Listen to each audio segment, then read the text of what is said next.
Bienvenue dans Capsule, le concentré d'expertise dédié à la gestion de fortune en Suisse. La digitalisation, tout au long de la chaîne de valeur du wealth management, est au cœur d'une série thématique diffusée sur Sphère TV. Pour aborder ces questions, j'ai le plaisir de recevoir Pierre-Alexandre Rousselot, CEO et fondateur de Key System. Pierre-Alexandre, bonjour et bienvenue. Bonjour Elsa. L'industrie du wealth management, un marché mature ou immature en termes de digitalisation? Un marché clairement de plus en plus mature. Il y a eu trois facteurs qui ont poussé à sa maturité, je dirais.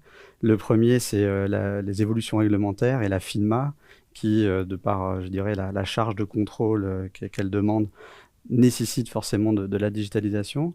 Un deuxième critère, c'est aussi la structuration de l'offre, c'est-à-dire les sociétés comme Key System, où je pense qu'aujourd'hui, il y a une offre claire, assez large, qui répond aux besoins des gérants. Et le troisième, c'est une transformation digitale mondiale qui a été d'autant plus accélérée avec la pandémie, mais où le gérant s'inscrit complètement dans le monde. Vous êtes fournisseur de solutions digitales, et plus particulièrement d'un PMS, Portfolio Management System. Quels sont les facteurs clés de succès d'un projet d'implémentation? Le premier facteur, ça va être l'écoute. Je pense que c'est très important d'être à l'écoute, d'écouter les besoins, que ce soit du gérant, du family office, dans son projet. Et ensuite, on va actionner aussi du conseil et on va l'aider, on va dire, à reformuler éventuellement ses besoins, à prendre du recul, c'est-à-dire vraiment réfléchir à son besoin global dans son écosystème, dans son système global. Il peut avoir des peurs ou des freins, et, parce qu'aujourd'hui, il a sûrement un processus qui est assez manuel, donc du coup très contrôlé. Et nous, avec beaucoup d'humilité, il faut arriver à le rassurer, à lui donner les éléments pour qu'il puisse, je dirais, penser à sa transformation digitale. Et ainsi j'ai envie de dire, on va avoir la barrière, je dirais, entre le fournisseur et le client va commencer à disparaître. Et c'est là où on va prendre un peu un rôle de directeur de la technologie, CTO en anglais, où on va vraiment l'aider dans sa réflexion globale. Et justement, ce CTO, le rôle du CTO, qu'il soit interne ou qu'il soit externe, quel est son rôle dans la réussite d'une transformation digitale? Le CTO fait vraiment partie de la direction de l'entreprise. Son rôle, c'est de définir la stratégie digitale de l'entreprise. Par exemple, nous, chez Key System, ce qu'on a comme ambition, c'est d'aider les gérants ou les family office à devenir ce qu'on appelle des tech companies. Si je prends un exemple, par exemple, Tesla se définit comme une tech company qui vend des voitures. Ou Domino's Pizza se définit comme une tech company qui vend des pizzas.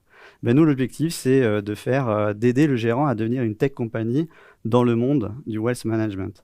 Et donc, du coup, c'est l'accompagner dans cette transformation avec, je dirais, un accompagnement sur le conseil, mais ensuite aussi sur la mise en place de solutions réalistes, abordables, adaptées à son contexte, qui lui permettent de vraiment réaliser sa transition digitale, d'embarquer aussi les équipes, de les former pour que ce soit vraiment une success story. Et que permettez-vous d'obtenir concrètement à vos clients comme les gérants indépendants? En fait, le PMS, donc Portfolio Management Software, il est, je dirais, la colonne vertébrale digitale de l'entreprise. Parce que à l'intérieur, on a toutes les données essentielles à son bon fonctionnement. Donc, comme on est cette colonne vertébrale, on va forcément avoir des échanges, soit envoyer des données, soit recevoir des données. Et tout ça, ça s'inscrit dans un écosystème, je dirais, à trois niveaux. Le premier niveau, c'est l'écosystème global du gérant. Le gérant travaille en architecture ouverte, beaucoup de contreparties, beaucoup de différents acteurs avec lesquels il va échanger de l'information, échanger de la donnée, échanger des process aussi, puisqu'il n'est pas autonome, il va échanger des données. Donc, on va l'aider dans cette communication-là. Ensuite, on va l'aider dans sa communication en interne, puisque à l'interne d'une entreprise, il y a un écosystème. Vous avez différents corps de métier qui collaborent ensemble, qui ont besoin d'échanger des informations. Et donc, on va être aussi acteur de cette partie-là. Et enfin, je dirais aussi dans l'écosystème digital du gérant, parce que le gérant, il utilise différents outils, ce qui est tout à fait normal.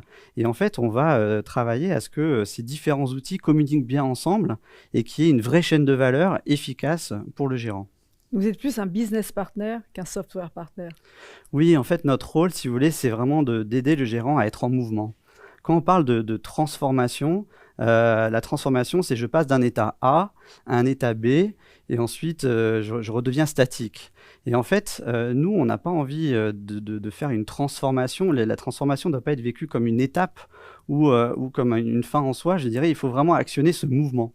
C'est-à-dire, la digitalisation, c'est un mouvement permanent et c'est important. C'est pour ça que le fait d'être en interne, je dirais, avec un peu cette casquette de CTO, on va vraiment être sensible à ce mouvement et à cette fluidité, je dirais.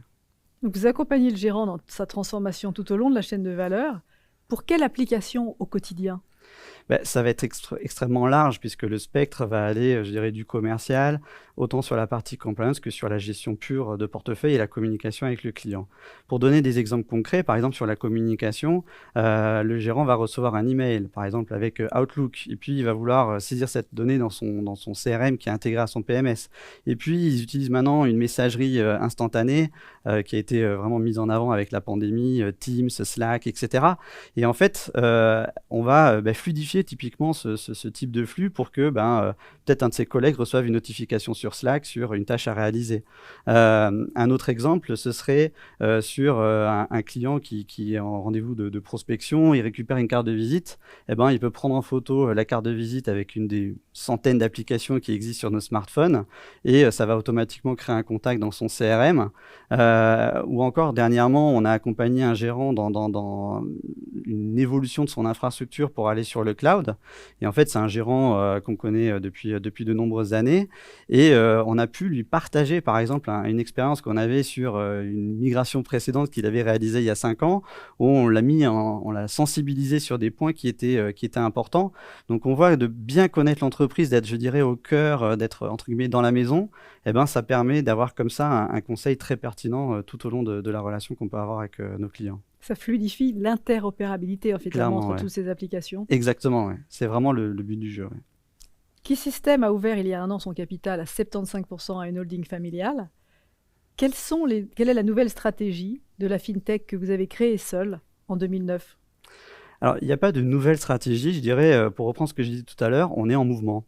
On est en mouvement permanent. Alors évidemment que quand on est en mouvement, on va aller loin et on va aller le plus haut possible. Mais c'est vraiment déjà de baser notre conseil sur une expertise tech reconnue. Ça, c'est vraiment très important.